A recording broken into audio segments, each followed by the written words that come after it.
Welcome to the Women's Money Wisdom Podcast. I'm Melissa Joy, a certified financial planner and the founder of Pearl Planning. My goal is to help you streamline and organize your finances, navigate big money decisions with confidence, and be strategic in order to grow your wealth.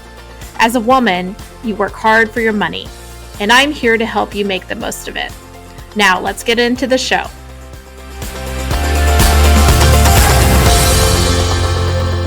I am thrilled for today's topic, not only because we have a great guest who also happens to be a good friend of mine, but we are going to talk about something that I think all of us may consider.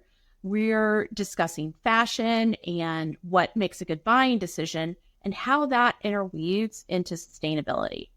We are joined by Marcie Greene. She has over 2 decades of fashion industry experience, and today she's an adjunct assistant professor at Fashion Institute of Technology. She specializes in sustainability as well as business. She sits on the President's Council of Sustainability at the school and was recognized for the President's Award for Faculty Excellence in the past. And prior to that, Marcie founded her own company, Gifted and Present, as well as being a member of just experience in the fashion industry. So Marcie, welcome to the podcast. Thank you. So excited to be here. Well, I'm so glad you're able to join because one of the things that I think about, and it's really a complex interwoven subject, because one of the line items on my personal budget that I love the most is clothing and fashion. But we live in this ever-changing era where there's pressure to just bulk up and download and buy as many things as you can on Amazon or some other kind of fast fashion place. But that has impact both in our household, on our finances, and in the rest of the world. And that's the area that I know you are focusing on. So I'm so excited to hear what you have to say. Yeah, I mean, sustainability it means a lot of different things to a lot of different people. In the grand scheme of things, the full definition is what we do today doesn't adversely affect the right of people living and how they live in the future, right? We want to keep the earth the way it is. We don't want to affect people's futures. And that goes back to not only the way our clothes are made, but what they're made of, what they're dyed with, et cetera, how they get to us. And in terms of personal sustainability, you want your things to last. You're making, like you said, it's a line item on your budget. You're making an investment. So you want that investment to sustain you as long as possible. And there are ways to do that. How did you, I know you didn't get into sustainability first. First, you went to FIT, you really learned the business. How did it evolve to, kind of come back to this focus on, or start to focus on sustainability? Yeah, I mean, I started in this business, right around 2000, 2001. And, I was on the buying side for a very large retailer, a retailer at that time who had about 500 stores. And then I worked for various other retailers. And the name of the game on that side of the business is sell more. We deliver a product once a month. Let's deliver it twice a month. We drop sales once a day. Let's do it once in the daytime and once at night when people, are home relaxing and in the mood to shop. And that was kind of what I was taught. When I started teaching at FIT, I started to learn more about holistically different sides of the business I didn't know about. And when, as part of curriculum for one class, I started teaching sustainability, and it was put together for me, I started realizing how bad that mindset was. I knew when I was doing it, it was like, do people really need to buy this much? But, we had a bottom line. We were a public company in some cases, or we had investors. So you just have to sell more. But once I started learning about sustainability through teaching it, and then started learning about it myself, either I'm getting my master's in it or just my own personal research, you realize we've sort of been, I hate to use the word brainwashed, but that's it. With social media, like you said, with the idea that you have to always have something new and be on trend. And that wasn't always the way. And that just made me feel more passionate about not buying as much and teaching that. Well, that's really evolved over our lifetimes, right? So even going back to when I was in elementary school, or certainly my mother tells me that most of her wardrobe was made by her mother. And now we have that. It's very rare. One of my fifth graders' friends does get a lot of her clothing from her grandma or made by her grandma and mom. But it's changed a lot in terms of, the life of clothing and things like that. What is happening now, and what are some of the impacts of that shift? Well, like I said, social media is driving a lot of that, as is imports. I mean, you can go back with NAFTA, with USMCA, these different political policies that drove sourcing overseas, or at least out of the US. So that's one thing. And then social media saying you need something new every day. Can you repeat that question? Yeah. So what is happening, because since we're doing this, we're speeding up the kind of turnover in clothing. What are the results, whether it's in our, ecosystem or in our closets? Like, what is happening because of that? Right. So that's what I wanted to say. And the other thing, when I was going back to overseas, is all of these imports coming in, a lot of them from China. We're not going to talk about the brands quite yet, but, there are a lot of overseas companies that just ship things constantly. The thing is, now people buy 60% more clothing than they did 15 or 20 years ago. And they only keep it for half as long as they used to. So that churn is creating not only pollution on the manufacturing side, water usage. The fashion industry is one of the worst in terms of water usage, greenhouse gas emissions. So on that side of it, we're creating more and more and more. And on the other side, when we dispose of something, it never really goes away. There's a desert in Chile called the Atacama Desert, where the landfill of textiles and clothing waste can be seen from space. So, Wow. There's this, yeah, you can Google it. It's really terrifying. So, when we say, well, I'm going to give it to Goodwill, or, someone else can use it, sometimes it gets shipped to countries where it is its own industry of people selling these second, third hand clothes. But for the most part, they get dumped in a landfill. Or they get burnt, which, if they're made of inappropriate materials to begin with, burning them only puts that gas and that toxicity back into the air.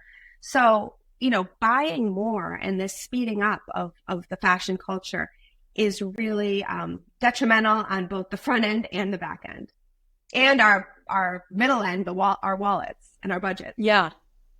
Well, tell me what's going on when you talk about the good sources versus bad sources of fabric and materials. What, some may be more, for lack of, but you can tell me the right word, but compostable than others, or organic. What do we have in there that we might not expect? Well, some we know what we have in there, some we don't. So when you're looking at materials, people think, oh, it's recyclable. Well, only fabrics that are not blends are recyclable. So if you buy something that's 99% cotton and 1% polyester or spandex or whatever it is, it's very hard to separate those two and recycle them. So 100% of anything is more recyclable than blend of most natural materials. If you get like a cotton linen blend, they're in the same family, so you could recycle those. So that's the first thing. You definitely want to look for organic, and let's say organic cotton. Recycled cotton would be even better. If it's recycled, you're cutting out that front end of watering the cotton, harvesting the cotton. So natural materials are great. And there are a lot of third-party certifications that you can look for, which is its own conversation, to be honest. And then, you want to look for things that aren't necessarily toxic. There's been a lot of talk in the news lately about PFAS, which are sort of forever chemicals. That's going to apply to anything that's waterproof, that's fireproof, fire retardant. Those are not good. So if you can avoid those, and like Patagonia is one example, they're moving away from PFAS. They still have them in some pieces, but at a much, much less concentration than some other companies. So, you want to look at these sorts of things in terms of what's recyclable, what's sustainable. And there are some really good resources. So there's a website I love called Good On You, and I think it's .org. They're great, where they will give brands different ratings in terms of, are they good, quote unquote, are they not? There's another one called Eco Cult, which really concentrates on the toxicity of clothing, and really great alternatives for, recycled, let's say, swimsuits or nylon, or just clothing that's healthier for you and healthier for the planet. Well, to really pull that closer to home, in our river here outside of Dexter, Michigan, on the Huron River, which goes through University of Michigan, where we met each other and went to school, you are instructed not to eat the fish because of PFAS pollution. So, when you're propagating and seeking out things that avoid that, you can really feel it in your neighborhood and closer to home, because that manufacturing leaves that forever chemical, which is really difficult to get rid of. Yeah, it's really scary. And if you think about it, I'm telling you, don't wear clothes with these chemicals in it. Think about the people making them. There are stories from all over the world, and it's not just overseas. There are stories from, upstate New York, where people are dyeing leather goods, or, the jewelry industry, which used to really be concentrated in Rhode Island, where jewelry may or may not have had lead in it back in the day. So the people who are making these materials are suffering, I hate to say it, far worse than those of us who are just wearing them. So for the good of everyone, avoiding those are really important. We recently had a guest that talked about human rights and its impact on the economy and what you can do about it. What is the current situation when it comes to fair labor, safe labor, or, excluding child labor, things like that? There's fair trade certified, which is great. And some companies, it's more of a bigger picture of transparency. Some brands in the apparel and beauty and accessories industry are more transparent than others in terms of who they're working with. J. Crew Group, for example, which is J. Crew and Factory and Madewell, they publish an ESG, environmental social governance report, which I just had the pleasure of going through with a fine-tooth comb for a different project. And, they say, here are some of the factories we work with. Here are our tier 1 factories who do the finishing for our product. Here's how we support them. We partner with Fair Trade for X, Y, and Z. And that's really great. Now, on the flip side of that, we get an abundance of cotton from China. And what just came out is that, if you're familiar at all with what's going on in China with the Uyghur slaves and Chinese production or Chinese harvesting, the estimation right now is, and I want to get this number right, I believe 2/3, I might have to circle back with you on that, 2/3 of cotton in the U.S. has Uyghur slave labor attached to it. And this was a study done with X amount of years. It was out of Sourcing Journal, X amount of years of cotton that they looked at. I want to say over 800 different specimens. So, slave labor, there's a law against importing Uyghur cotton into the U.S. That doesn't mean it's not getting here. So some companies are being extremely transparent about where they're sourcing their goods and how they're supporting those workers. Some are not. Bangladesh continues to have issues with their workers striking. And that there's a history there. Rana Plaza, where the factory collapsed and killed thousands of workers, happened in Bangladesh. So it's still not great. You have to really, if you really care about it, you have to research what the company you're buying from is doing and how transparent they're being. There's one other source I'm going to throw out there. It's called Open Supply Hub. Anyone can research this. And, J. Crew makes their first tier suppliers available on here. A lot of companies do. So you can go in if you're really interested and see, where was this made? What do they say about the factory? How many people are working there? How many women are working there? Are there children working there? You would hope not. But Open Supply Hub is a great resource for that. Thanks for that. We'll make sure to include all of these resources in our show notes so that people can check them out as they're reading and listening.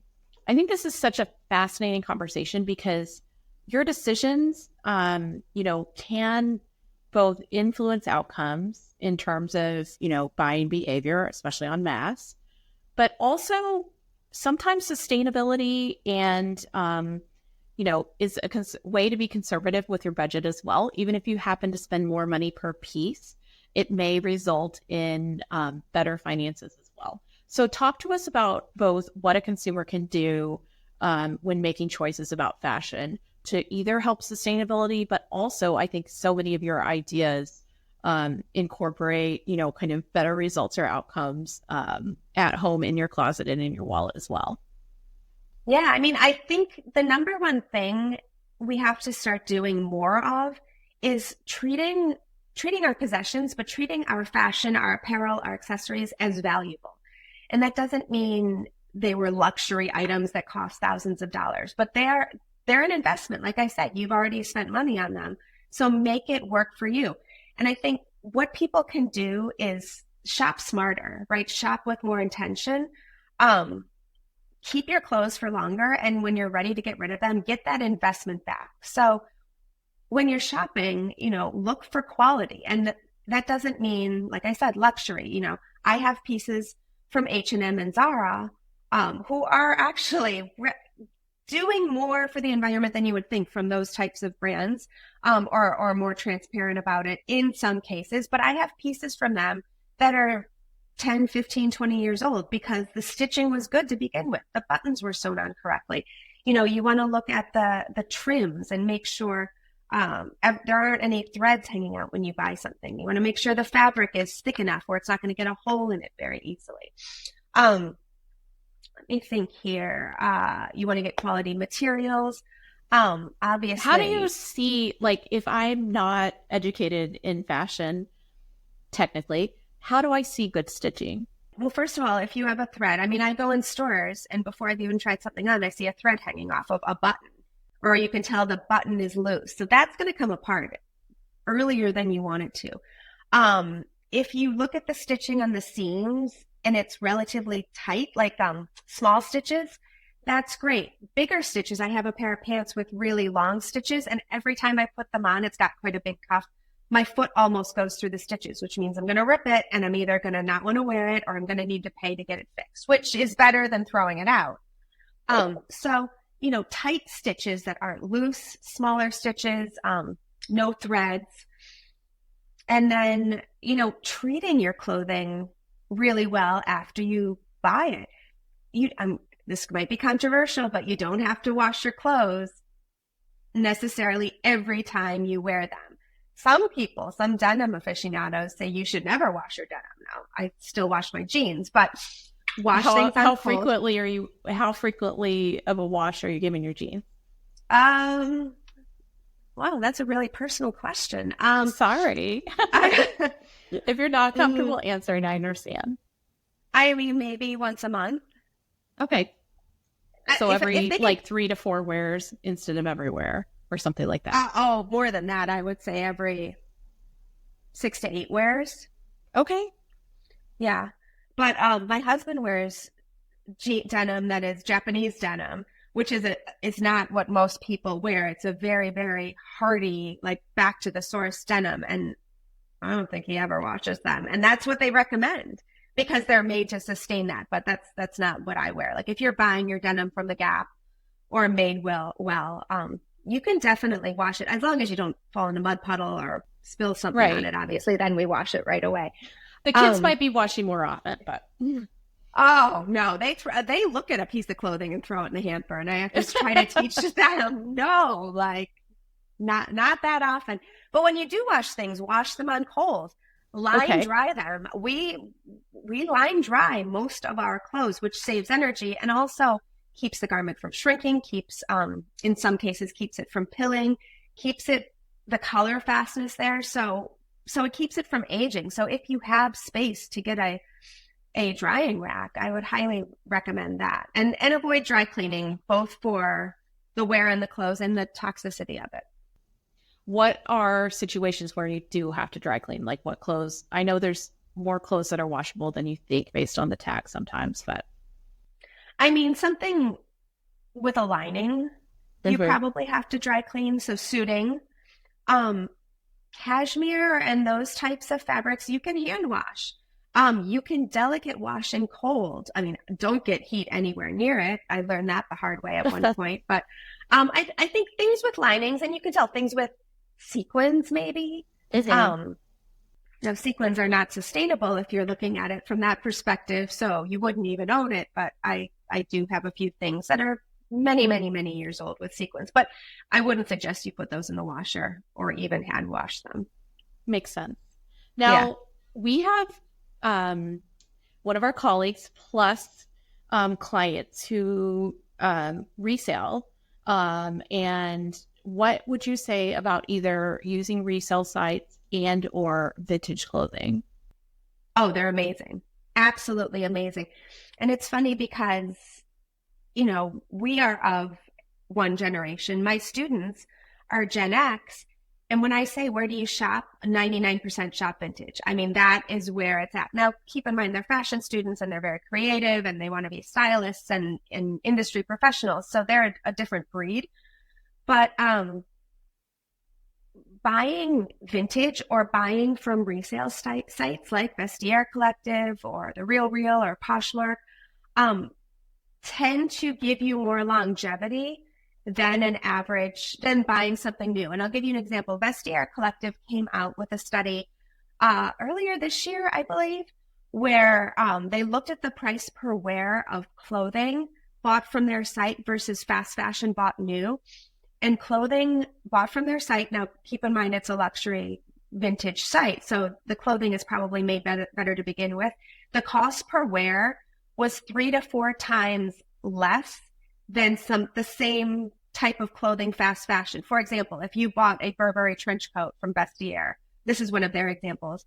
The cost per wear was 3 to 4 times less than if you bought a similar coat from Zara, brand new. That's a huge investment. And then when you're done with it, you're more likely to resell for higher value a Burberry trench coat than you are a Zara one. So I would highly recommend starting shopping there than buying something new. Well, I another trend is something renting clothes. So like Rent the Runway. I have an event to go to in New York in your neck of the woods in November, and it's formal, kind of red carpet attire. And this will not be something this is not, there won't be a rewear opportunity in the near future. So what do you think about renting? Absolutely. I mean, that's great. You really don't want to be buying things that you can only wear once. So if you can rent for that, I mean, I know people actually in the industry who use Rent the Runway just to look like they're wearing, new clothes, and it's a great resource. So then I know that you say either way you should not buy into trends. Give me an example, because we might not be as easily like catching ourselves. I know when my kids see commercials, I'm like, hey, those are tricks. But trends, are integrated into our Instagram reels. They're they're all over the place where you're being told you need this. So how do you identify that? And then how do you avoid it? Well, I just read an article today actually that said once you look at something, it gets thrown back at you tenfold. And that's all about the algorithms and the cookies. So if you can avoid cookies on site, you can hopefully avoid seeing whatever you looked at thrown back at you 10 times. Be careful what influencers you follow. Who's populating your feed? Is it someone who's telling you a new trend every day, every week? You can either keep following them to be in the know or look at those trends and say, okay, what do I have in my closet that can recreate that? There is a really great influencer, and I will get you her name to include. She's out of Australia, and she shows a picture and then says, okay, how am I going to recreate this with clothing I already have? You don't need to buy new things to get into trends necessarily. I mean, if you want to follow a trend, like there's this summer, there's a trend of mesh ballet flats. Like, yeah, I don't have those in my closet, but I don't want to follow that because I know it's going to be very short-lived. So try to avoid cookies, algorithms, and then really, and I love this concept, shop your closet and recreate it, because if you've invested in good clothes, you might have something from way back when, which I always do because I don't get rid of anything, which is a problem space-wise in my closet. You've got your archives going. You can shop the archives. What are some recommendations? Because some people may be able to go into that closet and come out with a great new look, but others may just look at the, kind of the forest and not be able to see the trees. When you go and shop your closet, how do you recommend success there? Well, I clean out my closet seasonally, and anything that I haven't worn for 3 to 6 months, I put away. I get those bags that you pull the air out of it, makes them really small, space saver bags, and I have kind of overhead storage that I put things up in. It's funny because I did that last year, and I had these 2 tweed jackets that I really, really loved, but I could not get them to work for me. And now tweed jackets are in again. So I said to my husband, hey, what are you doing this weekend? Remember that stuff you put into storage? I need to get it down. So when you take that stuff out of storage, it is like seeing it with fresh eyes. So I would highly recommend people, if you have the space, go through your closets, take stuff out you don't wear, don't get rid of it, but hide it from yourself. And when you take it out again, it's like you have a boutique that you like everything in it and you bought it once. So how can you wear it again? Is it back in fashion? Has your work environment or your social life changed in a way that you can use it? That's my biggest idea. The other thing, looking at your closet with fresh eyes, give yourself a theme, maybe say, okay, I want to put together a monochromatic outfit. That doesn't mean all black, maybe it's all royal blue or all, beige even, or olive colored, or whatever color you want. That could be a new way of looking at what you have and styling it in a new way. Or take a necklace and say, okay, I'm just going to style around this necklace. If you give yourself these types of challenges, you really see your clothes in a new light, and all of a sudden you can see the forest where you couldn't before.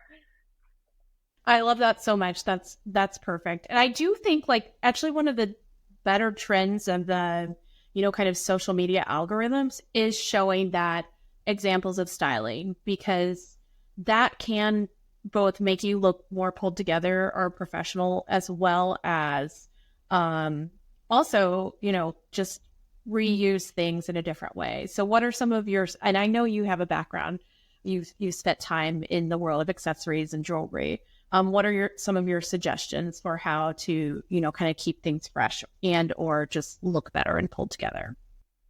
I mean, jewelry is a great way to take an outfit and make it look casual or dressed up, or, for different situations. Just changing a necklace, whether you have layered chains, that's one look, or a big chunky necklace is another look.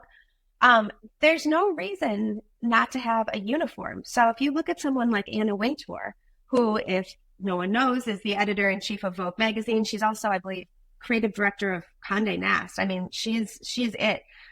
When you look at her, she is wearing a pattern, usually floral dress, and a statement necklace. And she obviously, looks stylish in every way, shape, and form, but she's got a bit of a uniform, and always the sunglasses. You don't have to wear your sunglasses all the time. But so, you don't have to reinvent the wheel every time.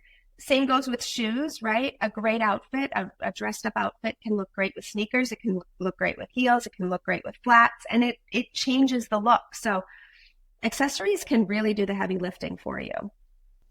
I think so, with maturity, I found there's certain things that are always going to be me, and maybe that helps to avoid some of the trends to say, you know what, I like yellow gold and I'm almost always, today's an exception, but I'm almost always going to put on a necklace when I come into the office. I don't care that as much about the shoes anymore because I'm dressing for comfort. So most of the summer I'm going to wear my Birks, but that's okay because that's me and I don't have to conform to any expectation, especially when, you've kind of established your place and, kind of value, especially in professional engagements, and you can get away with a little bit more. We haven't talked about luxury shopping. So, there is that higher tier that sometimes can be either perceived as higher quality, perhaps, and or more status. What are your thoughts on luxury, and how can you get the best value there? Listen, if you can afford it, go for it. I will say luxury isn't always, in the grand scheme of the term, sustainable. There have been stories in the last year where, certain companies have been shown to pay very, very little for their labor. So they're charging, 10 times in a luxury multi-$1,000 price for something where they paid very little for it. So luxury isn't an automatic go-to. You still have to be bulletproof. Careful. It's not bulletproof. No. That being said, there are, you can Google online where the best, what brands get the best resale value. What brands are the hottest? Right now you're looking at maybe Gucci and Loewe and trying to think what else. Prada are some of the brands where you're going to get the most price. If you have been lucky enough to buy a Birkin bag, that you're always going to be able to resell that for good money. So if you really are looking to invest in luxury, do the legwork beforehand and see what you're able to sell for the most money, what has the best resale value.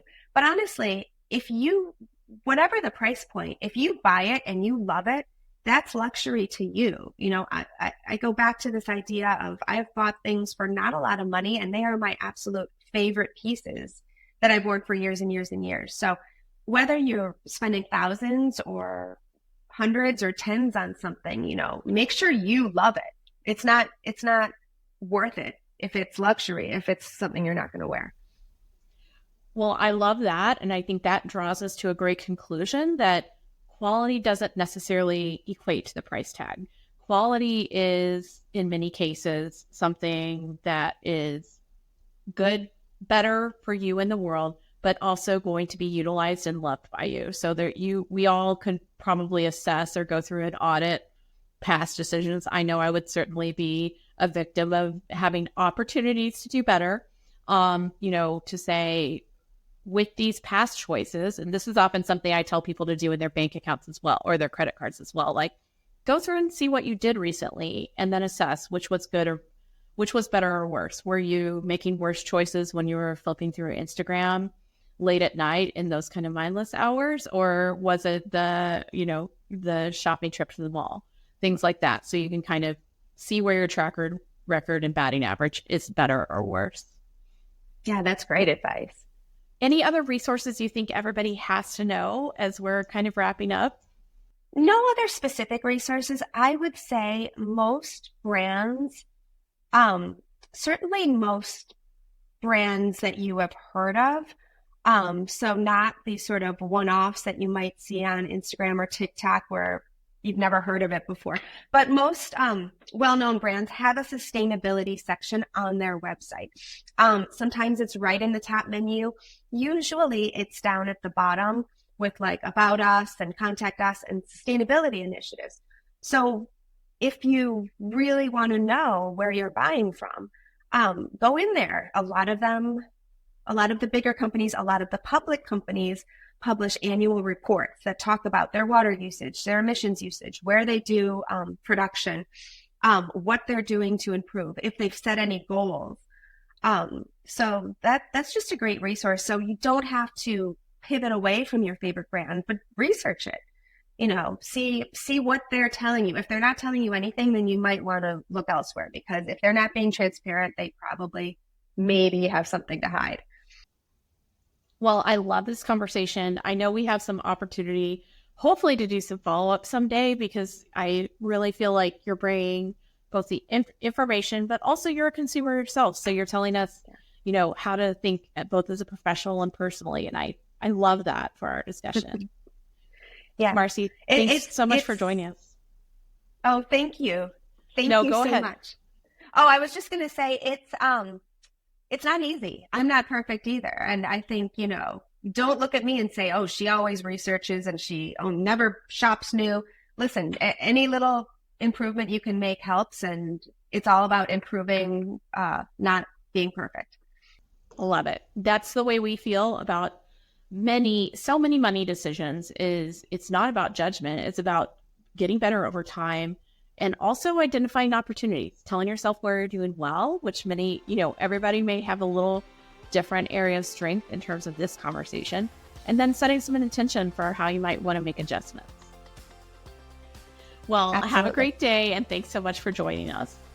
Thank you so much, Melissa.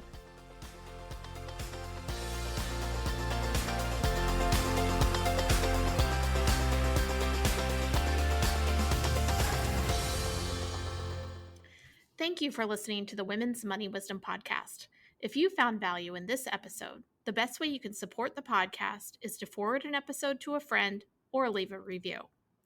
Go to pearlplan.com and the podcast link to get all the resources and links mentioned.